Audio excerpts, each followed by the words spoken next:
This content is AI generated for informational purposes only and should not be directly used for clinical decision-making. Hello and welcome back to the Neurosurgery Hub podcast. I'm Dr. Aris, a senior attending in functional neurosurgery. And I'm Dr. Alara, a research fellow.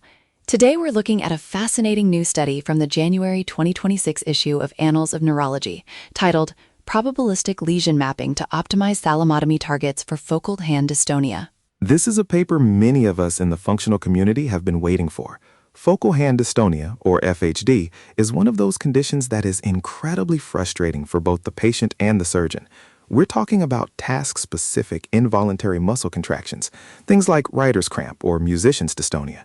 These patients have often overlearned a specific motor pattern to the point of maladaptation. Exactly, Dr. Aris.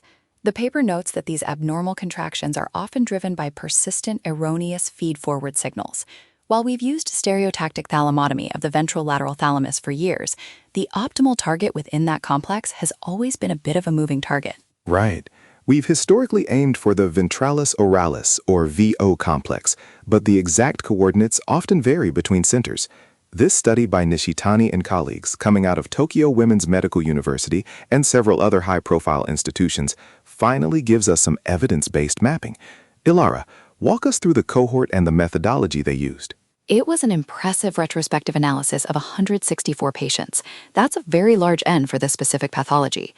The mean age was 42, and the majority were men, about 74%. All of them underwent stereotactic thalamotomy. To find the sweet spot, the researchers used voxel-wise probabilistic lesion mapping. Essentially, they transformed each patient's post-operative MRI lesion into a standard space and then statistically related the lesion location to clinical improvement. And for the residents listening, this is a powerful way to look at surgical outcomes. Instead of just saying the thalamus, they are looking at which specific voxels, when lesioned, correlate with the highest percentage of symptom relief. So, Ilara, what did the map show? Where is the gold mine for FHD? The results were quite specific. The study identified that the optimal lesion site, the site associated with the most significant improvement, is the border zone between the ventralis oralis posterior, or VOP, and the ventralis intermedius, or VIM. The VOP-VIM border. That's interesting because it sits right at the intersection of two major motor circuits. Exactly. The researchers performed structural connectivity analyses to see what these voxels were actually talking to. They found that this VOP-VIM border zone is a crossroads. It's linked to both cerebellothalamic and pallidothalamic efferents, which fits perfectly with our current understanding of dystonia pathophysiology. We've known for a while that FHD involves dysfunction in both the basal ganglia thalamocortical loop and the cerebellothalamocortical loop. By targeting that VOP-VIM border, we are essentially modulating both systems simultaneously. And it's not just where the signals come from, but where they are going. The connectivity analysis showed that this specific target projects to the supplementary motor area, or SMA, and the premotor cortex. The paper suggests that lesioning this area disrupts those erroneous feed-forward signals that cause the dystonic posture during skilled movements. I want to highlight the rigor of this study for our listeners. They didn't just create a map and stop there. They validated it. They did. They used tenfold cross-validation, and the model achieved an area under the curve, or AUC, of 0.836. That's a very high predictive accuracy. But even more impressively, they tested it against an out-of-sample cohort, and this is my favorite part. They tested it in reoperation cases. Let's dive into that. The reoperation cases are essentially a natural experiment in neurosurgery. Right. They looked at patients who didn't get better after their first surgery and required a second one. In these cases, the first lesion typically missed the high-probability sweet spot identified by the map. When the second lesion, the one that actually provided relief, was made, it was significantly closer to that VOP-VIM border zone. That's a powerful clinical validation of their model. Now, as surgeons, we are always worried about the neighborhood. It's not just about hitting the target, it's about what you need to avoid. Did the study look at complications? It did, and this is a crucial takeaway for residents. They found that while the VOP-VIM border zone is the hotspot for improvement, lesions that extended too far anteriorly into the ventralis oralis anterior nucleus, or VOA, were associated with an increased risk of motor complications. That's an essential nuance. If you go too far anterior into the VOA, you're potentially causing more harm than good. The paper specifically mentions motor complications in that context.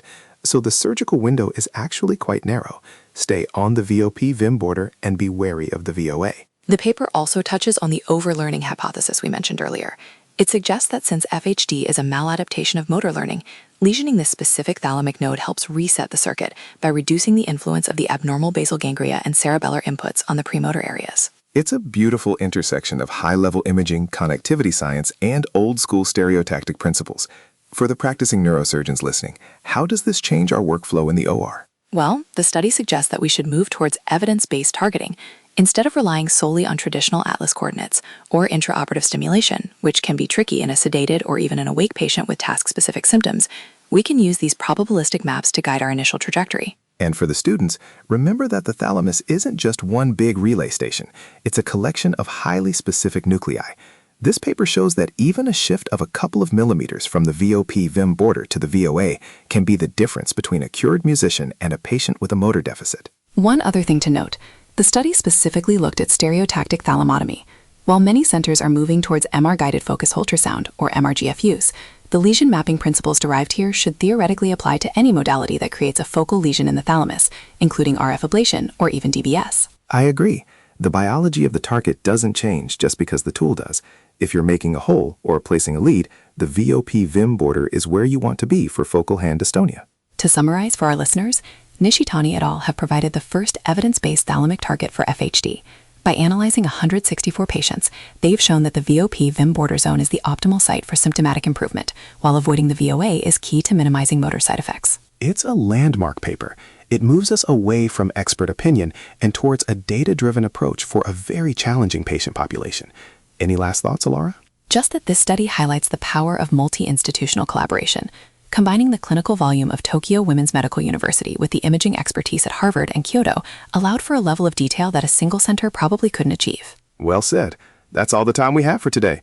For our residents and students, make sure to check out the full text in Annals of Neurology to see those probabilistic maps for yourself. They are a great visual for understanding thalamic anatomy.